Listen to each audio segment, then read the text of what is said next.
Let's try several strange ones. This one may be too strange. If it is, I got a less strange one in mind.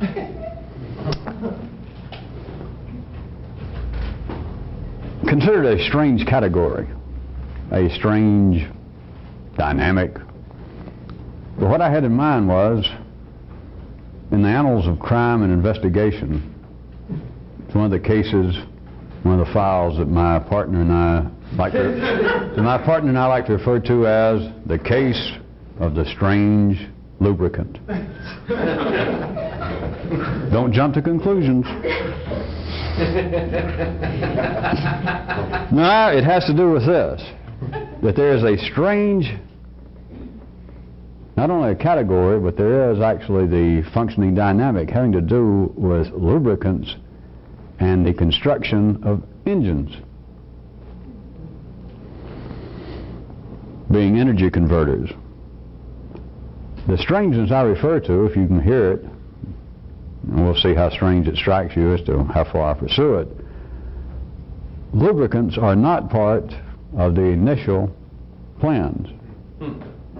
Think about it a second. Now, I assure you, from the time they started until they're now working in Detroit or in Tokyo or in Frankfurt of designing a new engine, lubricants of the engine are not part of the initial setup plans. And yet, they are immediately irreplaceable just as soon as you attempt to crank it up. They plan, they draw, and of course nowadays you can run it through a computer and try to simulate whether an engine's actually going to run for years and years. Those of you who don't know, that's not, I don't guess, very important, but people don't seem to know it, and everyone used to badmouth automobile engines. And up until just recent times, there was only one way to build an engine, and that was to build it. And nobody had any idea whether the son of a gun would work until they cranked it up. And so for people to complain that engines could be better, it just shows what they knew. Because they understood what was going on in a certain way. If they're going to look at it from the basis, from the kind of viewpoint that people, organizations of man should know what's going on, they would be amazed. To stall around the strangeness, since I'm on this, you people by now on your own should be able to learn something. You should find of interest to consider, since I pointed out that one example, that it is a given that people will criticize. And the example I just used is amazing in a sense that life does not make the information available, that humans, if they had a yellow circuit functioning as even the dictionary says intelligence should function, there would be more common knowledge up until recently that rather than being critical of automobile engines, that each and every person, that every time they go out and crank their car, they should sit and say some sort of prayer. Or go, my God, isn't that amazing? That they built something, in a sense, is complicated, more complicated than perhaps baking a brownie, and they put it all together, all of these parts, stick in some fuel and some lubricant that we're going to get to in a minute, and then they crank it. And then they're as amazed as anybody that it runs. While I was there, how about another one? If you can see any connection. Can you imagine, put yourself, you've got the nervous system, if you belong here to be able to do it, to hear this right quick, it's no sort of mental gymnastics. But can you imagine, whenever it was, that the first information came out, the first plan of running power lines up and down the highways on poles? Can your nervous system feel, I don't have any historical basis for this, but knowing how things work, there had to be a time somewhere that they've got down the transmission of AC current running parallel. In fact, I guess a little ahead of that was the proliferation in the United States. Let's talk about this area of life's body, of the automobile, in some form of roads. But they were pretty rough. But imagine then that somebody, some conglomerate, some group said, well, here's what we should do. We've already got highways. That is, the states and the locales and municipalities have already exercised the right of eminent domain and taken over, so we've got a thoroughfare. So, since they never could figure out how to send power through the air, they got to run lines. And somebody says, here's what we'll do. We already got the right-of-way, and it's for the public good. And of course the people that were doing it back then understood about monopoly, and they already owned the governments, locally and otherwise. And so he said, what we'll do is we'll run these power lines with electricity. Now, remember what we're talking about now. 70 years ago, electricity. And we're going to run it right next to the highways. Now imagine the nervous system that should have gone, I've heard of insanity. I've thought that governments were out of their mind. I'm talking about a regular run-of-the-mill tavern critic, social observer. As dangerous as electricity is, probably the gods didn't mean for us to have it. As dangerous as it is, and as dangerous as automobiles are. Nobody got any business out there. And if you don't know, 70 years ago, people drove, it was like a marathon drive if they could drive 5 miles without having a wreck or hitting somebody or running in a ditch, being bounced off the road. But then to imagine we're going to run power next to the highways, it seemed like what you were asking for was to take all of the people in the United States and tell everybody to grab hold of the end of an AC, a strip line, and stick your foot in some water. That's what it sounded like. And yet it worked. I'm not going to have to back up the tape. I'll waste my time even going through that. From one view, that would appear to be absolute insanity. From another view, it seems quite proper to criticize the makeup, the production, the design of engines. All right, here I go, back to the main trail. There is an unrecognized correlation that has to do with the way that life operates through man, in that people will design, now I'm just using automobile engines just as a prime example, it's not the only one, but the design of all sorts of engines, let's just say all sorts of internal combustion engines, of moving parts, they will design everything, but no one ever takes into account. They know it by now that it's got to be present once they begin to try and operate the machine, the engine. But there is no consideration taken. They do not design the engine around the need for lubricants, they do not design it around the potential lubrication that's available at that time and place. No one discusses it. It does not come into consideration in the original plans. Humans cannot function without lubrication. There is, in a 3D sense, a uniqueness to man, among other areas I have mentioned and could mention even further, among man and every other creature. It normally passes for this kind of description in the city, is people want to say that man is indeed singular, and your more religious forefathers would say that he had a soul. Some of the less captive of those kinds of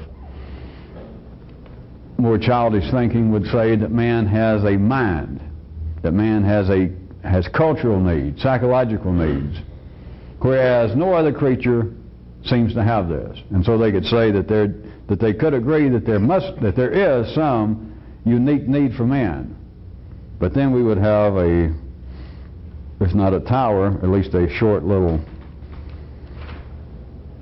one-story building of Babel, of people trying to say, well, what you're talking about is, and then they would go into the arts, the cultures of man, the many institutions of man. They would say that that's all I'm talking about. And of course they'd be wrong, because that's what they said. I would say no.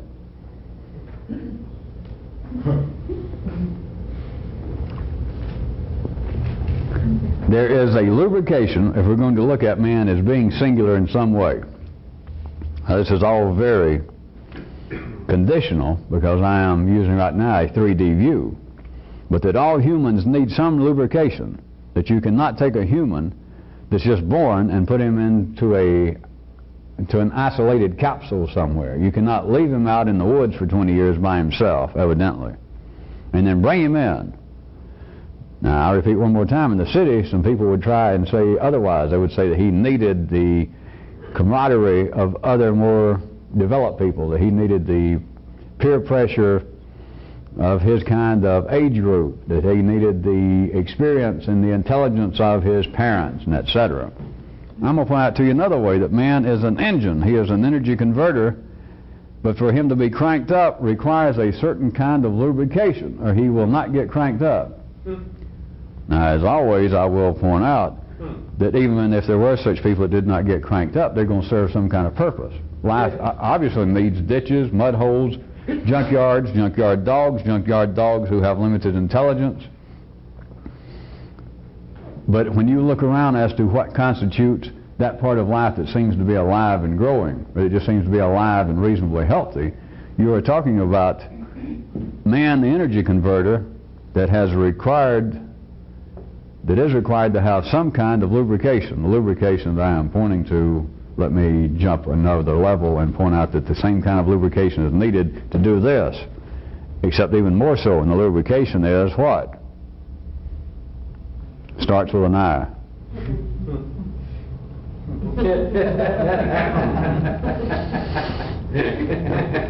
To do this requires a lubrication of new intelligence.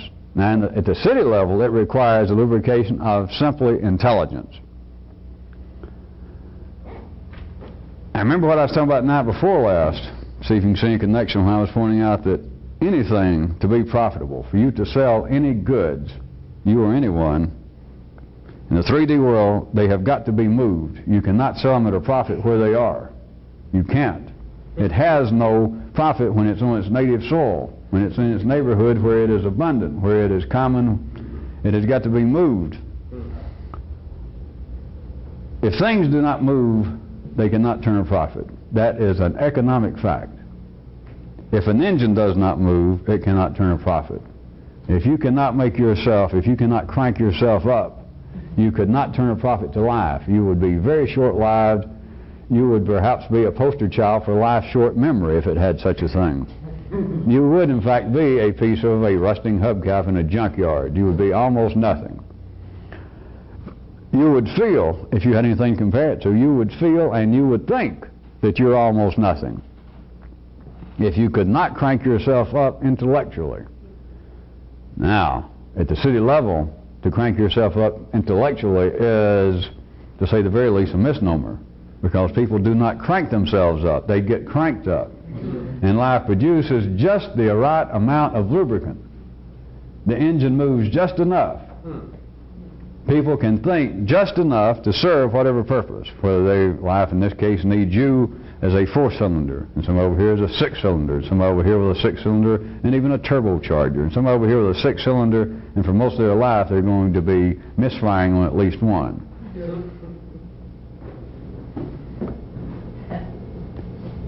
It requires additional lubrication to do this, to make the engine of the intellect operate.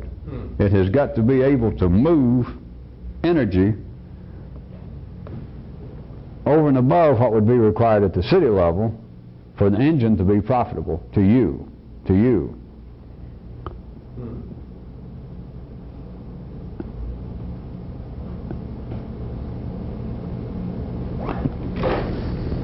Well, I hate to say I told you so, but I warned you this was going to be sticky, even talking about lubricants.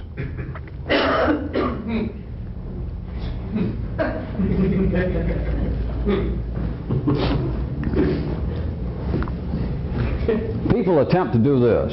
Look at this gesture I'm doing now. People stand around, sit around, and they attempt to do this sort of thing. That they're trying real hard to think. They'll read something that they think's inspiring, or something that seems to prod them on at times. And then you don't have to just look at me. I'm just doing one of my limited gestures, but it's a common one to everybody, of trying to think harder.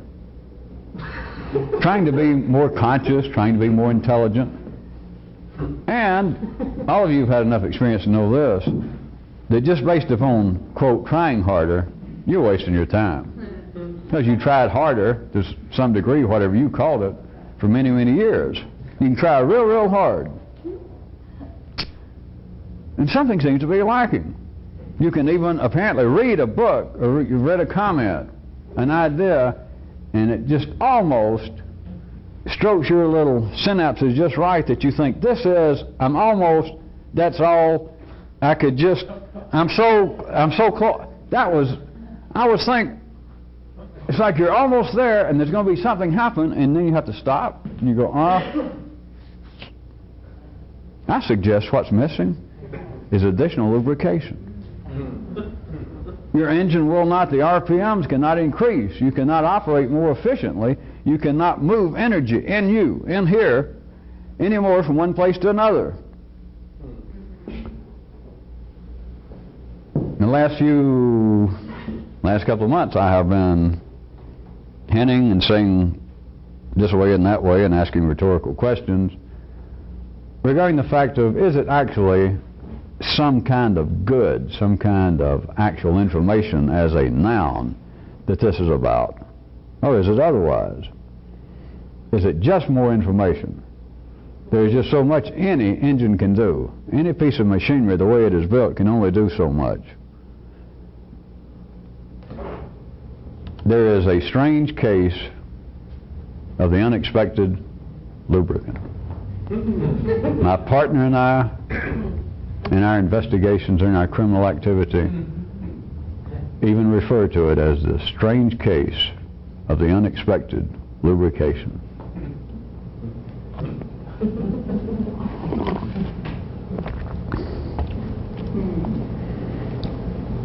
When it happens, things just slide right into place. To those of you that still, well, just think back. You don't have to, of course, get involved with us again, but that believe that you've got heroes in the past, of people who understood something. Fill in whoever it was. Do you imagine those people that they're sitting somewhere going... Of course, even in the city there's not much of that, because that's when they get into the idea that, well, the gods just spoke to them. They in some way got in touch with some sort of great cosmic flow. That is, the general stories are, the fairy tales are, that it was some sort of instantaneous. That it was the moment or moments of epiphany. Just... That sort of thing is fairly well believed. But how about those who believe it? They're the same ones that will read the stories and go, I wonder if that could happen to me, and then go, and the engine will not operate any more efficiently.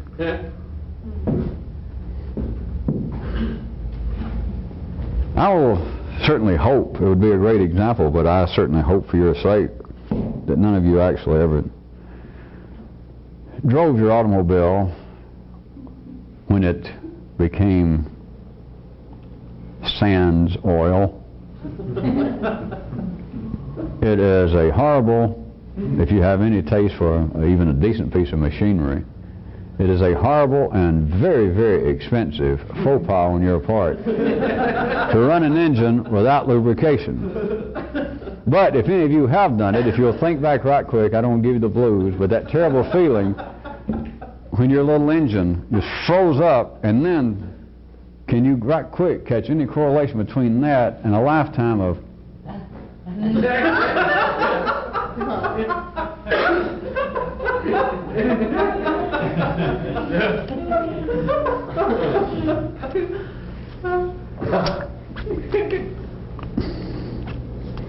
to show you that I'm not full of hollow threats, I'm about to drop this subject for the night.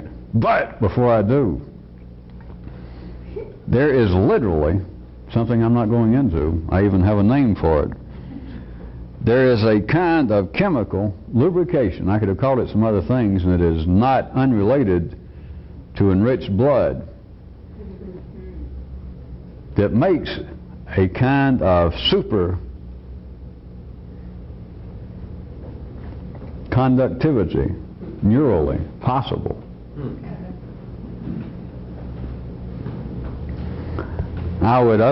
One more suggestion before I leave here, rhetorically, I will suggest to you that many of the ideas that comes out in the city, that have come out in the city through stories of epiphanies and metaphysical insights and the kinds of would-be codes of religious conduct that life attempts to send out through the city about thou shalt do this and thou should not do that.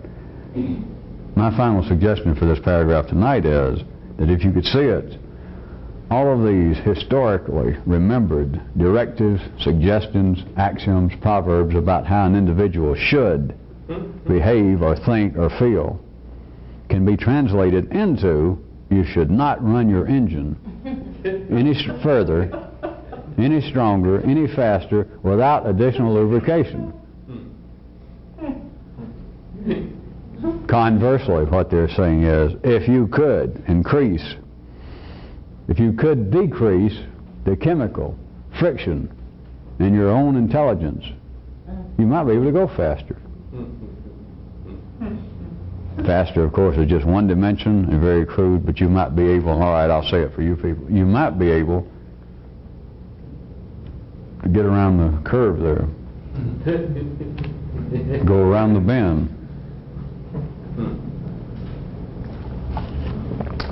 which may not be the most fortunate choice of words since 20 years ago going around the bend meant, perhaps it still does, meant that you sort of short-circuited and your engine did drop probably a rod.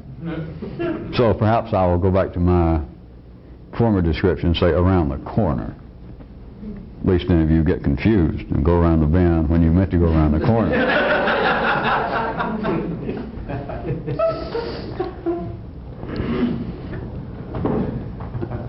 Well, let's go to something a little, perhaps, I'll suggest this, because suggestion has great, it's better than music. It's good old suggestions. It's better than prayer, cheaper than drugs. All right, I suggest, here's another almost impossible one, but it's a lot easier than the first one. Okay? It has to do with another form of my kind of impossible geometry. And a little history, a little politics. And it's this. Let's consider the two classes again in the city. The power, the continuity class. The real, historical, regal upper class. The power in any place. You got me. We'll just start there at the simple physical level. The real power can disrupt and totally break up a much larger, rebellious populace. The few in control, with only a few deft blows, can take a group that outnumbers them 10 times, 100 times, and with just a few specific blows, break up the rebellion, scatter the seditious ones to the wind, and that's the end of it. But you can't vice versa it. The many cannot do it to the few. If the masses, if the populace were to succeed and overthrow the ruling family, here is the general rule, historically apparently out there, and of course we're going to get somewhere else with this. In those rare instances that evidently the many do absolutely overthrow the few can just almost immediately take refuge with their peers, probably their relatives in a nearby kingdom. Immediately, there's no doubt they will hold together and very likely regroup. Do you hear the impossibility or the strangeness? The few can break up the many, but the many cannot break up the few. Never happens. Nobody's ever paid any particular notice to this, but they recognize the fact, the reality of what I'm describing that is, that if a ruling family, if some clique, there's normally families, blood has always been the kind of history of the rulers It's a watered down history of all men. But it has been just simply an accepted reality that if the ruling people, the few, do get overthrown, they simply jump in the carriage, drive across the border, no big deal. They take refuge, neighboring king, the neighboring ruler somewhere close by. Some adjoining state is going to have one of their relatives somewhere in a good position. They simply go there. They do not come apart. But the few, on the other hand, what normally takes place, you can have the few faced with sedition. The many, don't make me exaggerate, we're talking about a small handful of the family themselves, the rulers.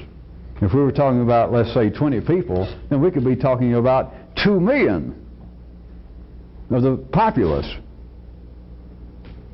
The 20 can take just a few blows. They don't have to do it, of course, themselves. But the 20, they're the ones that are controlling it, directing it, can take just a few specific blows, maybe in a few hours' time. Just boom, boom, boom, in the 2 million. Look at it in the beginning, that we got 2 million versus the 20. The 2 million take severe, almost fatal body blows. And the whole thing comes apart. And it can happen in hours. If looked at historically, if you were just using 3D intelligence, you could say that it had been fermenting for decades. Then you could say that this specific rebellion had actually been in progress. People were working on it for a provable 16 months. And in 2 hours, easy, the whole thing is just shot. They're all running for their lives. They're scattered to the winds. It's over. And you can't reverse it. If the 2 million do storm the palace, the 20, assuming they get away, the 20 get away, but they don't come apart. They'll be laughing, drinking, propping their feet up, talking about it within 2 hours to some of their relatives next door. And if they're so inclined within 2 hours, after they do calm down a little bit and get the dust off of them, they're already planning for their return. The few can break the many, but the many can't break the few. Now, how about your internal state of you, that is, your people, and then your intelligence?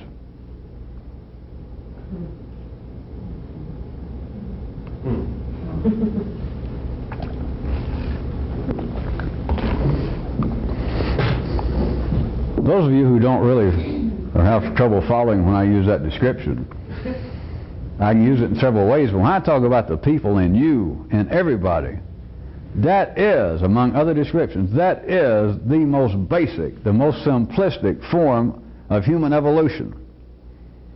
It is true out there, which is of no great consequence, but I use it, as I do many times, apparently what's going on out there, I use as a kind of hook, as a kind of bait to get you to thinking in a certain way that, yeah, this is true, this happens historically. The masses are always the slowest. If you go by the mass of people on this planet, if you use them as an indication of the progress of humanity, you would, as some people in the city, some other mechanical people do, social critics and observers, you would perhaps have some pause to be pessimistic. That is, to decry the low level of culture and intelligence of the masses, that the mobs continue to try and rule, and that any time they do take charge, they pull down the level of intelligence, sophistication, culture, the arts, everything. The populace and everybody, that which you mainly are, that which you are designed to be, the majority of everyone is the populace, the crowd. The crowd under all ordinary conditions, will never be able to break up, that is, to overthrow that other part of life that is the spark. It is the part, even in the city, that's operating at least a little faster than the populace. A little faster because it's the one dancing forward. It's the one leading. The people are dancing backwards. It is the few, that is the smaller part of life's own energy through man. It is through the few, it is through the lesser, to use mathematical descriptions of this, it is the lesser amount of life's energy that is the spark, that is the kind of creative force, that would be the C force. The mass is always that. The mass, it is almost the dead weight, it is always the reactionary. Even politically, if you need to see it again, anywhere on this planet at any time for the last 6,000 years that you know of, whatever descriptions they use, they're easily transcribable, translatable, and understandable. Nowadays, what is generally just referred to as liberals and conservatives. You have got the liberals being outnumbered by the conservatives, God knows how many. Not 20 to 2 million may be safe. In the city, it's of no consequence. It's simply the way things are, but you should be able to see that. That the majority of humanity is always conservative. That's just one description. That is what I'm telling you, that is the crowd. In the city, those that are not so wired up to be that conservative, they make it an easily describable attack on this other group, the great unwashed masses. They don't know what's best. They're always dragging their feet. They're always wanting to look to the past. They never will take the chance of leaping off a cliff or even taking a new step. That is the way life moves. That's the kind of machinery that life is set up through man. But there is a specific use, a little beyond all of that, to the scenario, to the historical reality that I have just brought out to you regarding the fact that, do you not find it at least curious, if I can't push you individually any further tonight, do you not find it curious, why in the world would things be so arranged that the few can very easily, they've done it over and over and over and over again, and will continue to do so, that the few, apparently we're talking about people right out here that history records it, is going on today, that the few can break up, dispel the many, apparently, at least temporarily brought together in some unified intention. The few can break them up, but the many cannot break up the few. As your crude forefathers would have it, evil can never overcome good. No. It's too simplistic. There's too many of them. The more you've got at the crude level, the less power you've got, the less focus you have got. The dumb, if you want to take another description, all of these descriptions, of course, I forsake. I'm just using them to make you people happy. But the dumb can never overtake the intelligent. They can't.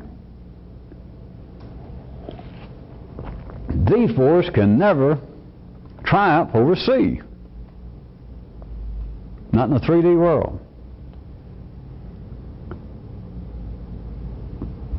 What could you make of that individually? Now, I don't guess I'll be mean enough to leave that absolutely with you tonight. All right. Look, try right quick. Up until the time that you got involved with this. And of course, all of you are not involved with this all the time, so it's not like you're having to look back 2 years ago. It could have been 20 minutes ago that you're right back where you were. Look on that basis, again, you have this division internally. This thing I call a partnership at times, and I call all kinds of other things, and history has called all sorts of things. Men have called it all sorts of things. That there apparently are two voices in you at least, all right? But let's look at it this way right now. You got the few, the rulers, the ruling family in you, and then we got the populace, the people. And there's so much more in the majority. I just try to give just some made-up figure. if you recall, when I was saying 20 people perhaps against 2 million. I just made that up. Who the hell knows? I don't know. You can feel within you, though, that there has been, if you can hear any of this at all tonight, that there has been this kind of struggle going on in you that you looked at as the attempt to improve yourself, to change your habits, to improve your thinking, to make you a more humane individual, blah, blah, blah, blah. All right, it has been like this. It has been a cry either coming out from the crowd, or we should do so-and-so at any given time, or there has been statements made by the few in you, by the ruling powers. We're speaking now just the way you were wired up. No effort on your part, but is the word coming from the palace that you people should do so-and-so. The ruling powers say they never say we should do so-and-so. They don't say we should all tighten our belts. They say we are having a shortfall here in the treasury, and so you should tighten your belts. But they never include themselves. They do not say we must all go to war. They say you must go to war, we'll lead.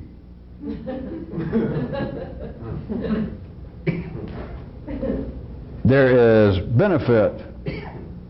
You can discover something's not normally thought about.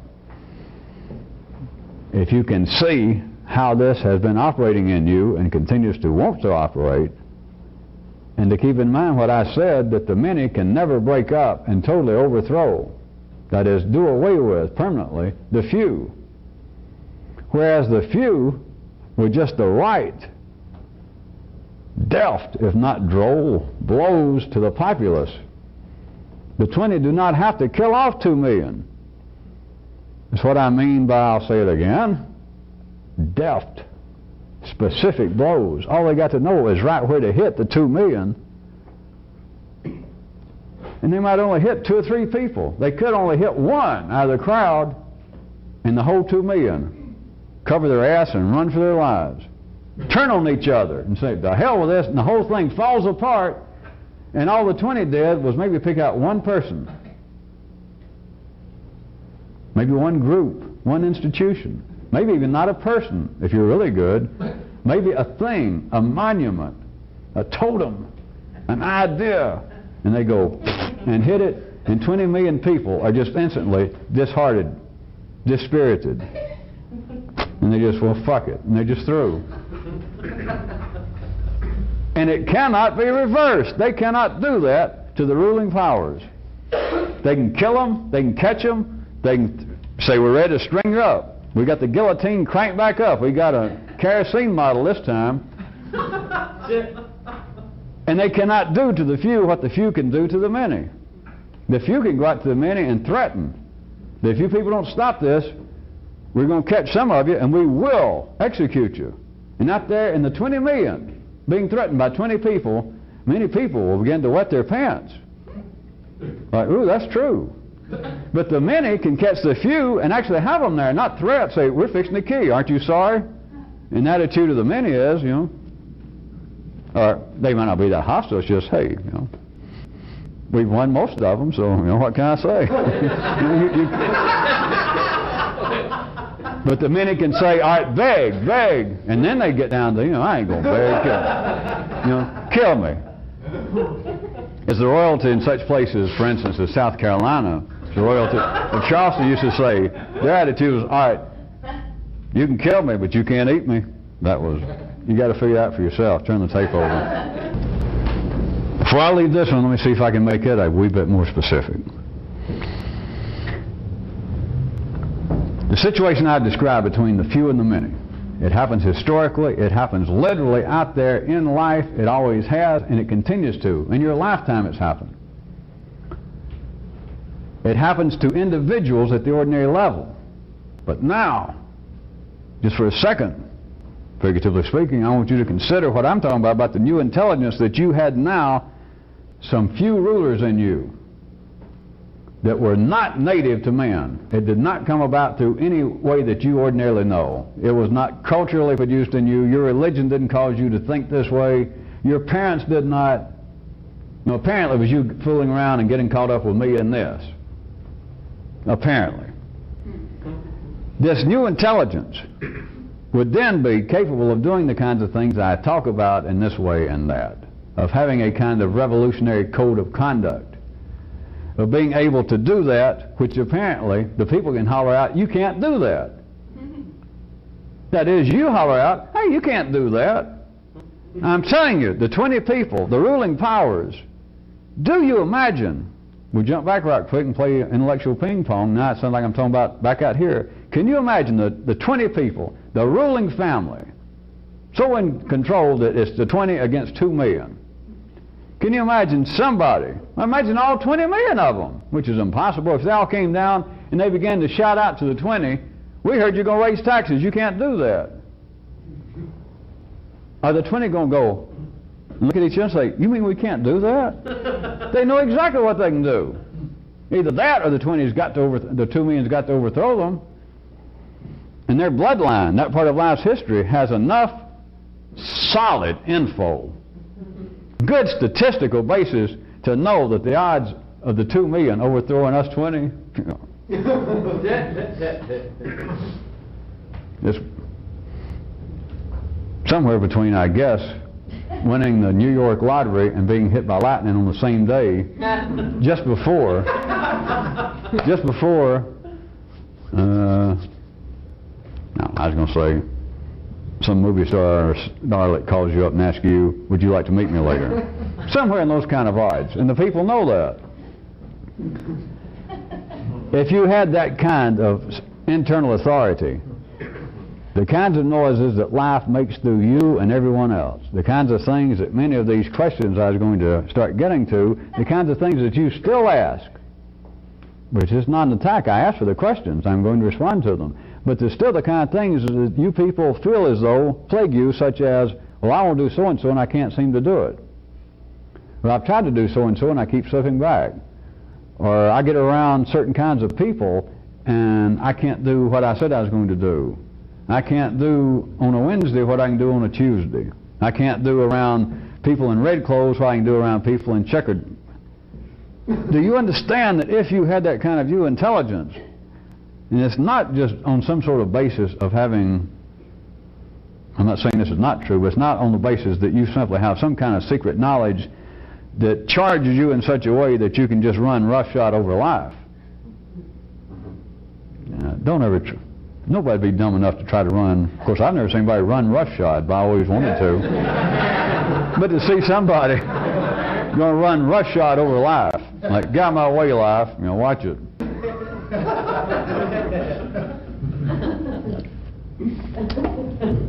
But if you had this kind of intelligence I was about to speak to individually, personally, it's not simply of having some sort of knowledge about how to do this.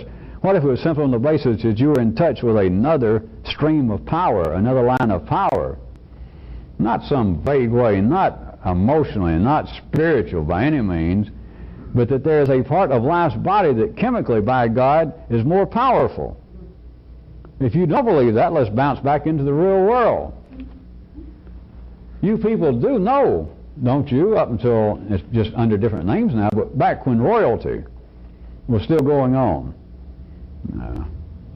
well into this century, you people do know that the groups in the Western world, let's just speak of that for the time being, of all areas of Europe, Russia, you do know that every damn one of those mothers was related, don't you? There's been a small line, a bloodline, that has been running, that is, that apparently is the ruling powers, for thousands of years.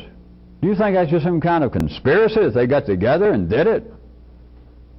That's right, they're going to push life around. Yeah. There has been a small bloodline running things. I bring that out to you to try and disavow you of the idea that it is some sort of spiritual trick, or that you could learn to chant your way into it, or all that other horse shit. There is a kind of enriched blood that I've talked about before. There is a kind of way of lubricating the system itself. It is an alternative intelligence. I can't sell it to you. I can't talk you into it. I can't harangue you into it. So I guess I'll just stop. You either got the possibility, and I keep trying to hint and cajole you and to trip you and to push you, because altogether, of course, there are enough of you here and on tape that there might be, I don't know, one or two of you, if we put you all together, that might be able to do it. And I don't know, it's the best job I got. You're the best chance I got to do this. Unless life has something waiting special down the street, or maybe in Tupelo or Tripoli, or the ever popular Ticonderoga. But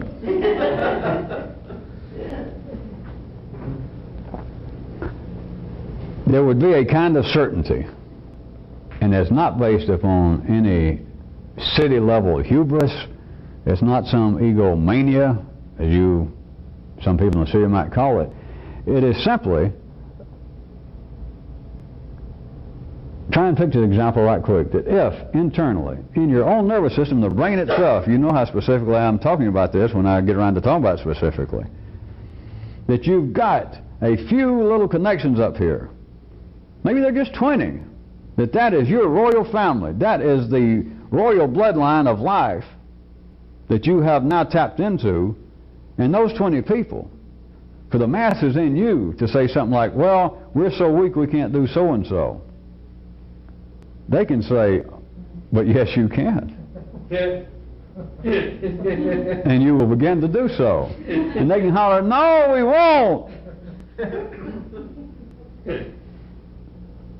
The 20, the few can break up the very things that you believe is in some almost irrepressible habits you have.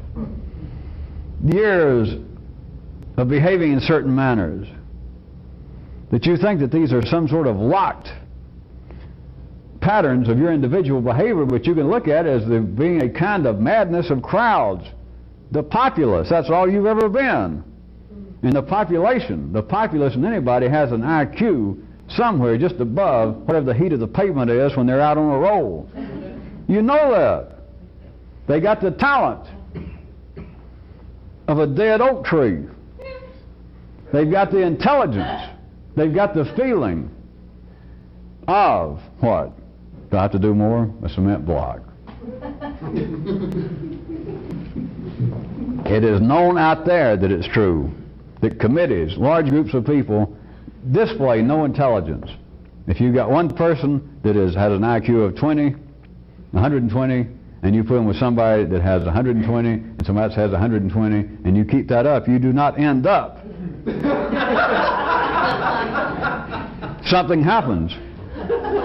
After a certain number of people, this collection, let me make it better. I guess genius is still, I think, supposedly at least past 140, if they're still using the same test. So we got one or two guys with 140. One or two of them together might be formidable. All right?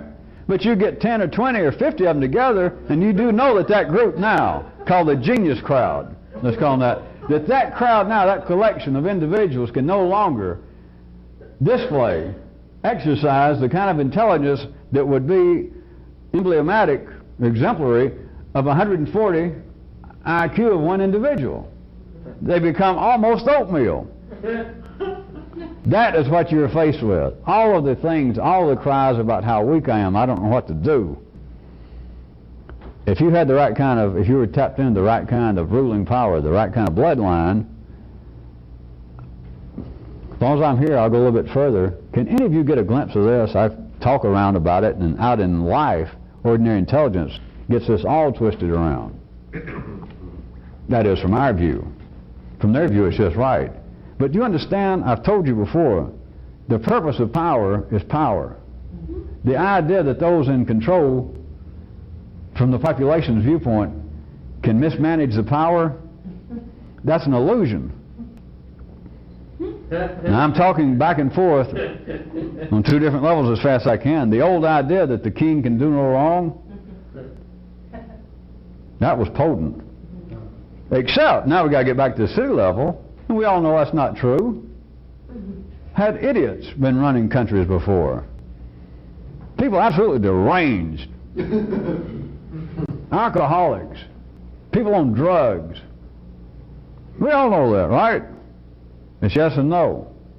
When power is executed correctly, it's not a matter of right or wrong. In the real sense, if you can get around the bend, it's got nothing to do with morality, and it's got nothing to do with anything you ever heard in history. But real power can do no wrong. But the trick is, of course, of having real power. But if you have that, there is no right and wrong in what your population says. Doesn't mean that you're amoral in some sense, but it means this, that if your ruling powers, if you had this kind of new intelligence, and for whatever reason, it said, I'm going to do so-and-so, and the people, I'm talking about all your people, your little cells down in your ankles, and especially in your liver and your spleen and your stomach, and maybe a couple of them in some of your more smelly glands here and there, and the people holler, no, we can't do that. That really, really has an effect on the ruling powers I'm talking about. Or they holler, well, maybe you can make us do it, but we'll suffer. We'll feel terrible about it. The ruling powers go, oh, we didn't know that. Oh, well, bless their hearts. Let's reconsider. That is not power. That is not the exercise of power. And if you do not exercise power, you got no power. It's a dream. Which, of course, in the city, you can't ever come face to face with this.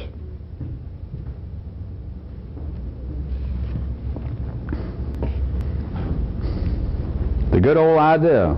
You remember the guy that wrote a book on how I stopped doing so-and-so, how I quit drinking? How'd you do it? I quit. That's the sort of thing. Also, in an extended version, that's not telling yourself what you're doing. Real power, ruling power, does not consult with the populace. They don't discuss it. They announce. If you're really good, sometimes they even have to announce. It's no big deal, but you don't have to announce. Those dumb motherfuckers should catch on. They got to read minds. That's why you're in power. You just get the message that, all right, we don't want any more of such and such going on. Nobody will spit in the street anymore. Just make up an example. And you don't even have to tell them. You may have to wait until somebody spits in the street, and you shoot them, and then the rest of them go, ah, ooh.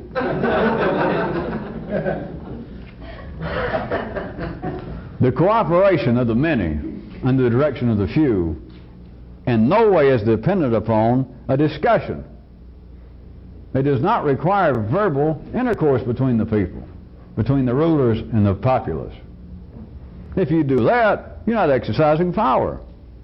Anytime you discuss things with yourself, well, maybe I could do so-and-so. Forget it. Maybe I could do so-and-so. Or maybe I should. Yeah, maybe you should. But once I thought I could, but of course circumstances have... You know what is talking? To take the descriptions, that is not a ruling family. If it is, they're on their way out. Inbreeding has taken over that particular branch.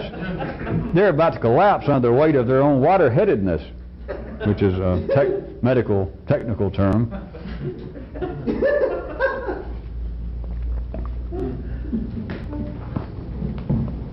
You're dealing with city poets if you let them whine and you listen to it. If you're going to discuss with the people.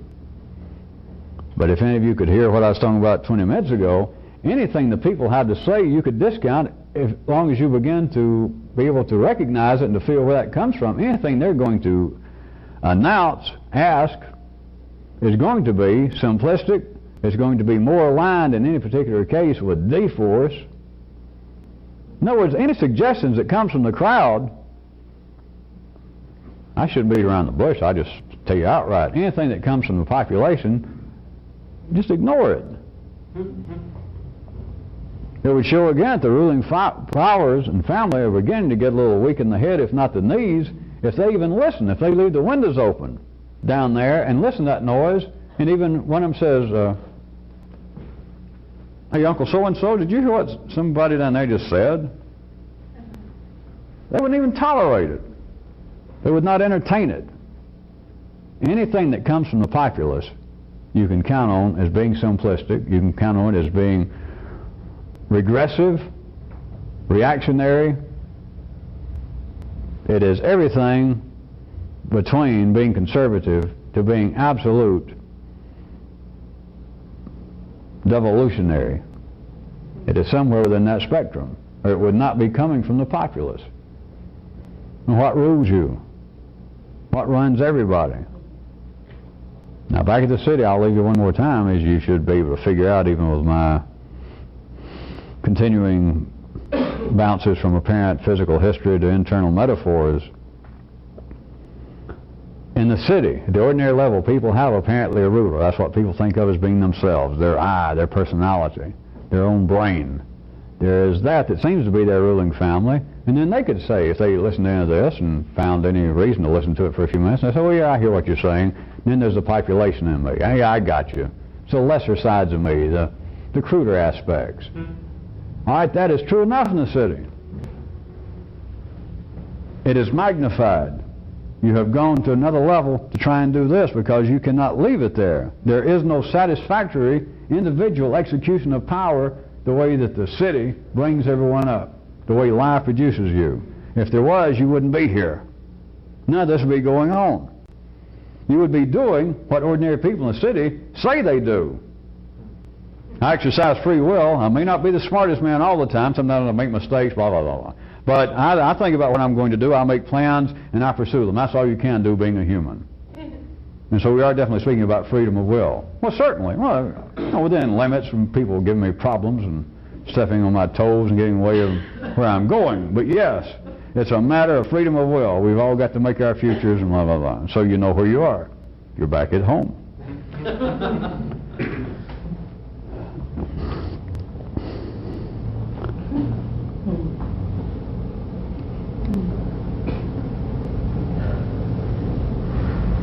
See if I can drag your attention to a couple more things right quick from the last night or two connected, so I can try and show you the connection. Regardless of what I've already pointed out, let's play with the geometry of additional dimensions. I've already pointed out that from a revolutionary sense, some success is no success, right? Talked about that several times. Almost all of you in some way went, yeah, I hear that. Regardless of that, do you realize that some success is every success? It's all success. It's all the success that is possible. Now this is literally, that is, the mind cannot think otherwise. This is literally true at the ordinary level. And so you cannot say there'd be nothing to say to city-level consciousness and you for the population of the world.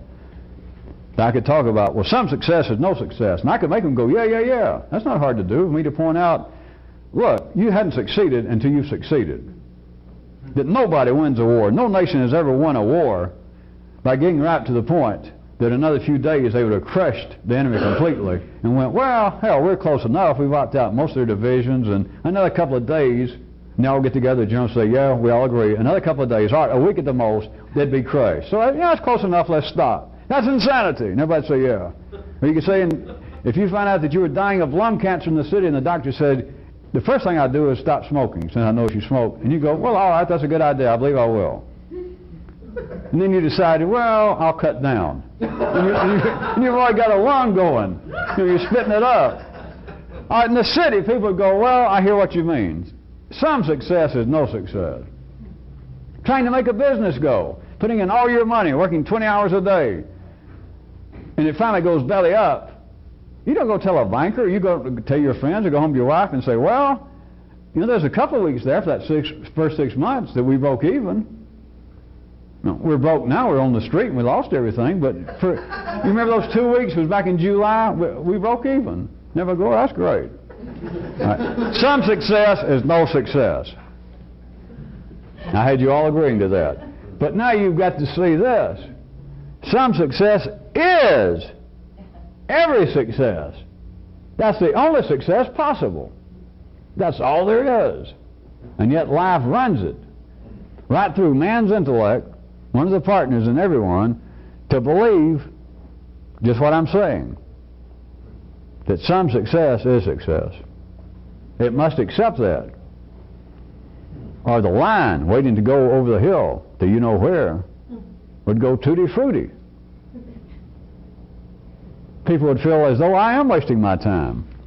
But some success is success, because while staying in line waiting to do you know what, one person, through some sort of intellectual, fiscal, legerdemain, can distract a person in front of them and move up in line so that they'll be closer to the slaughterhouse. But they apparently did something. Here's the feeling of success. Or my example, the one I like, whether you do or not, is to get a malady that is non-fatal, cold. I still suggest it's why colds are so popular with humans, because it is seldom fatal. Seldom fatal. It has a fairly predictable run. It is socially acceptable. They'll let you off from work. People will tolerate you being short with them. And you know you're not going to die, and you know that if you do nothing, it'll be over in 2 weeks.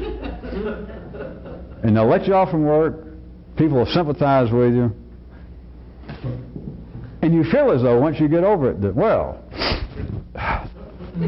onward to better and bigger things. For another 6 months you kind of snooze off, and then you get another cold. It feels like that I'm making progress. It's some success. You can't call that success. Now you can hear that. It's not cynicism, but that's the way things work. All of you have been victim to it. It's the way things work. That apparently I have made some progress. But if you could use the intellect, even the way the damn dictionary says it should be used, if you had any kind of intelligence, you would have to say this. Now you couldn't do it back in the city. You can't do it staying in line. But you would have to say to yourself, in case you would condescend enough to talk to yourself, you would have to say, what kind of progress is this in life? I don't know if you'd hold your chin, but I know I keep saying we'll buy some more gestures, but every time I'm out, I forget about it. All right. So you would say, you might say to yourself, what kind of progress is this in life that I feel as though I'm getting somewhere, that I constantly do things that what it amounts to is I'll be walking along and I'll drop some tacks on the floor, then I'll step on one and hurt my foot and go, wow, and I'll curse and I'll bleed, and maybe I can't jog for a couple of days, and then I get over it. And I feel much better until the next time I drop some more tacks and step on it again. That the intellect would have to go, what kind of progress, what kind of life is this that I keep stubbing my toe, that I apparently do it. And then when I get over it, I feel, well, now we're getting somewhere. What kind of progress is that? What kind of life is that? Of course, then if you looked around and you could do it in free time, that is almost objectively, you simply look around and, hey, everybody's doing it. It's the brand new dance going all around. Everybody on the planet does that. There is no such thing as a conclusion, a satisfactory wrapping up. There is no such thing as sentences in the city with periods on them. And so some success is every success. It's all success. But notice, I could draw a matrix up here that goes in two different ways. Inside of people individually, inside of humanity as a whole, of believing that there are conclusions and then operating on that basis. Believing that there are conclusions and then operating on the basis that they're not. The other half would be operating on the basis that there are no conclusions while believing that there should be. Operating on the basis that there are no conclusions and that that's the way it is. But none of it's satisfactory, because in any given person, you understand, not drawing it up, that you've got that kind of internal playing field, that two of those are in operation in you, mentally.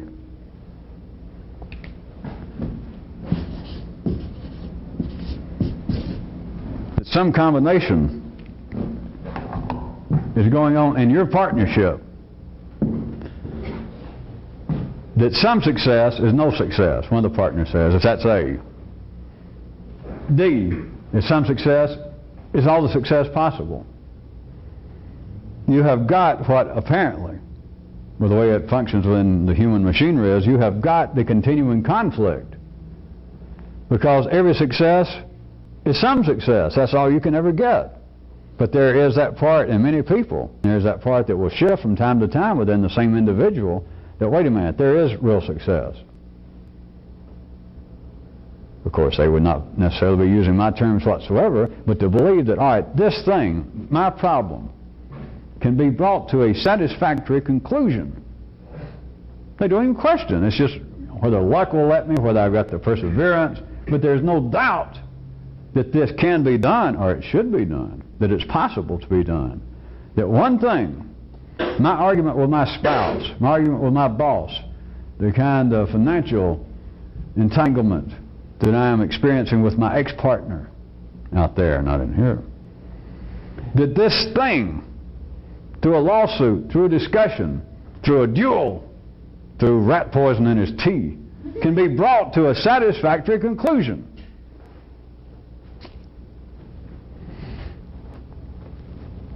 A semi-conclusion is the only conclusion possible. The only success that is possible in life is some success. But no one that even gets a glimpse of that. Or if I said that, and some person said, yeah, that's true, they still can't accept it. Contrarily, if they said that's not true, then they can't accept the fact that they never experienced that which they say is true. That is, that a full satisfactory conclusion is possible. That total success is possible. Nobody's ever experienced it. Nobody's ever seen that it's not true. Nobody's ever seen that it is true. Nobody's ever seen that they can't see that it's true or not true. Do you understand? So you need real good lubrication to keep the human machinery going under these conditions. That is ordinary intelligence.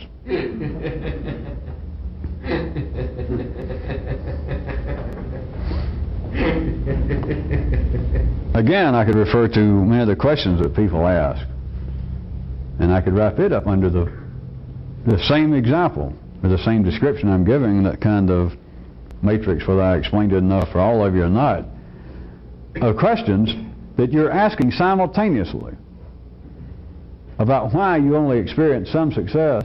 Then you ask simultaneously, why can't you accept some success as success? The tacit part that nobody ever asks is, why is there no such thing as a successful conclusion from a viewpoint of either of the two participants, either the two armies, either the two parties between the rulers and the people, or between apparently two individuals? Try it one more way. Wouldn't it be a relief not to see it verbally, not to agree to it, but to realize that the only success that has ever been possible at the operational level of ordinary intelligence is some success? And that some success is not a pejorative term, it is not a conditional term, it does not in any way say that any individual or life is not fulfilling its function, that the adjective some is one word. It's really not some success. That in the city, success is really some success. Punch Artie. Then we go take a nap.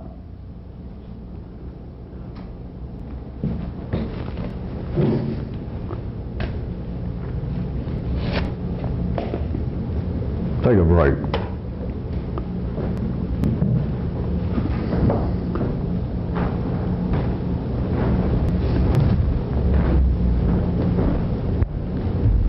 Do you realize if you could see in a more complex way what I was saying, that though anything I put in words, your nervous system always has the immediate possibility to react against it, to hear the opposite, to hear shades of it.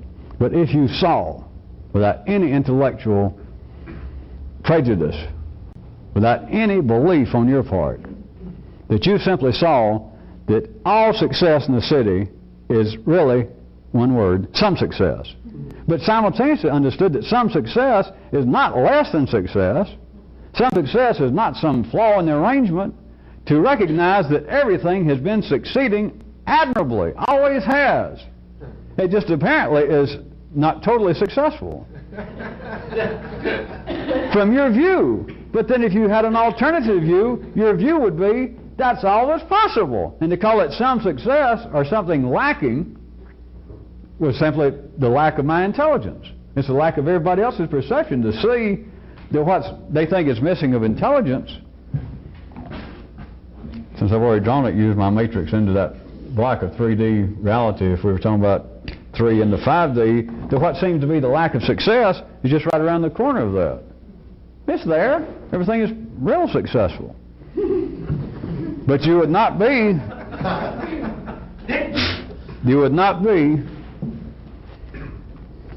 intellectually ill-mannered to refer to accept on your own that what seems to be some success, one word, is success. That is it. That is success that should have bells and whistles and ribbons on it in the city. Even whilst the people involved, even whilst the observers such as you are going, well, they didn't quite make it. The fuck they didn't. Whatever it is you're looking at, they made it. To say, well, it didn't go as far as they said they would. Boy, are you insightful? You picked that right out. That person, that group, you said, hey, well, I heard their plan. I heard what their stated intention was, and they didn't go all the way. Boy, it's hard to put something over on somebody as sharp as you. Would you care to look back for 6,000 years of recorded history and find one instance where it ever did?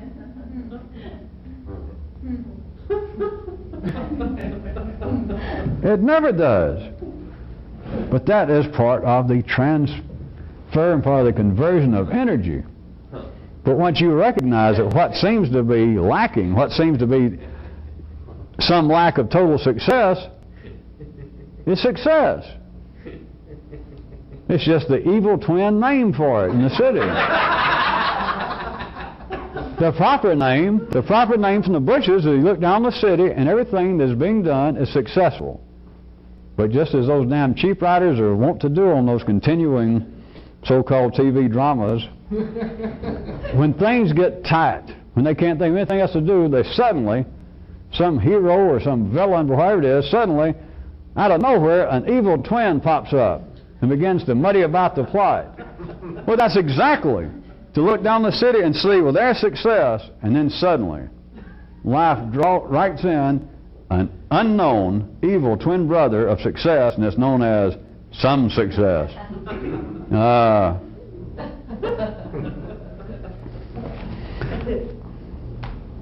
I think I'll take time to do one more. I said I was going to try to drag in. A lot of you, all of you might be interested to know that some of you, I said a lot, some of you have expressed in ways here and there throughout the last some months or more your interest, your appreciation, your enjoyment of me pointing out on numerous occasions and for several different purposes at the time that you should not, literally, not look at wrecks.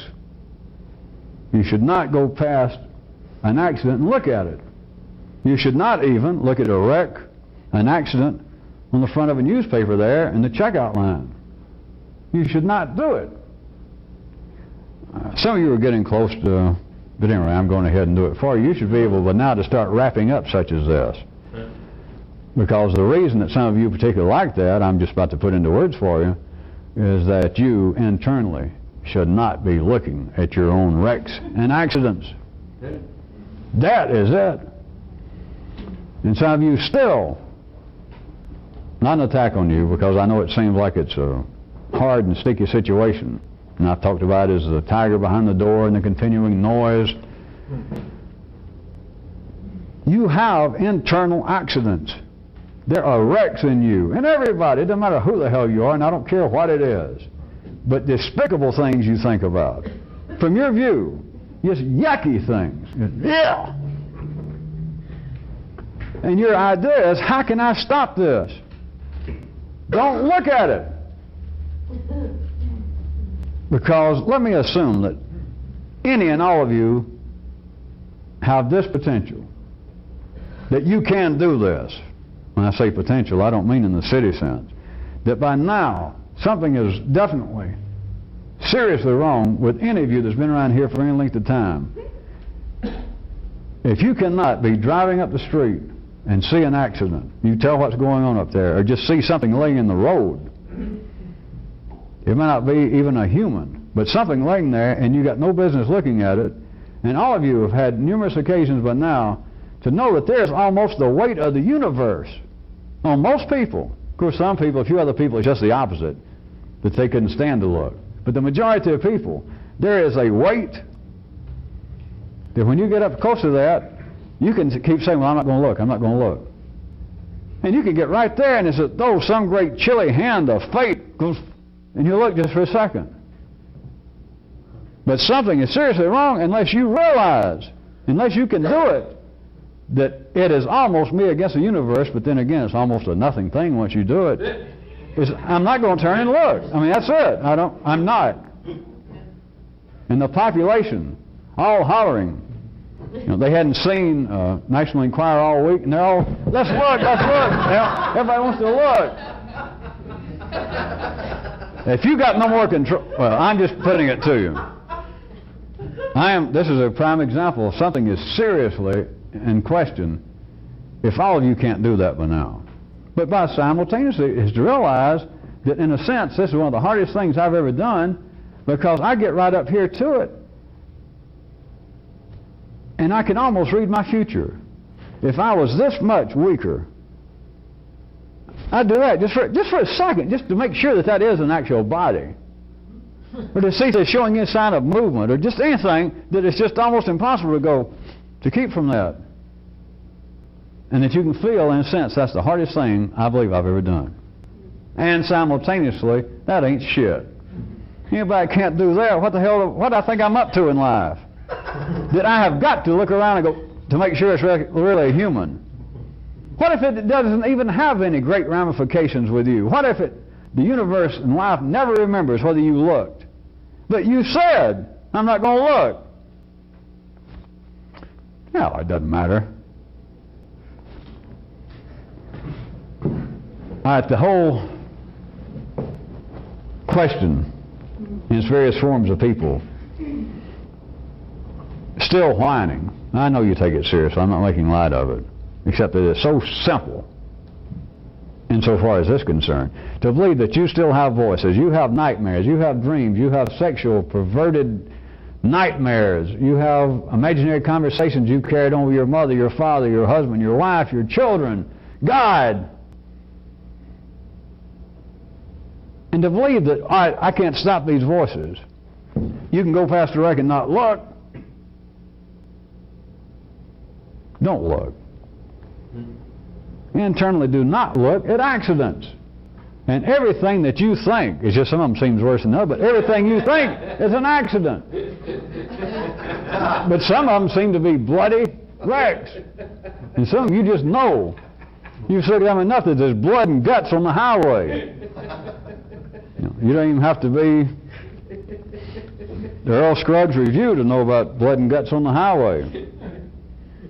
Do not look. Just by not looking, if you can put together about, when I point out the folly of people in the city, believe me, it doesn't do any good to kill the harbinger of bad news. When I point out that it does every good in the world, it's just a wonderful approach. You can say, if you're ordinary intelligence, I don't know why you would, but in the city, God knows why they think half of what they think. I'm being silly. I know exactly why they think what they think, because I can think it too. I'm as good as they are. All right. You could say, all right, just if I don't look at wrecks anymore, it ain't going to stop wrecks. People are going to die on the highway, and little children, and innocent people, and drunk drivers having wrecks and spilling their drinks when they were still fresh.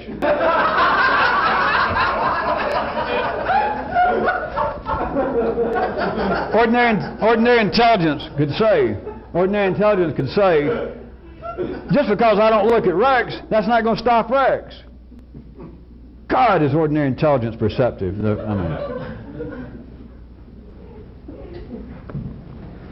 That's the sort of person that if they were listening to this, they could say, well, wait a minute.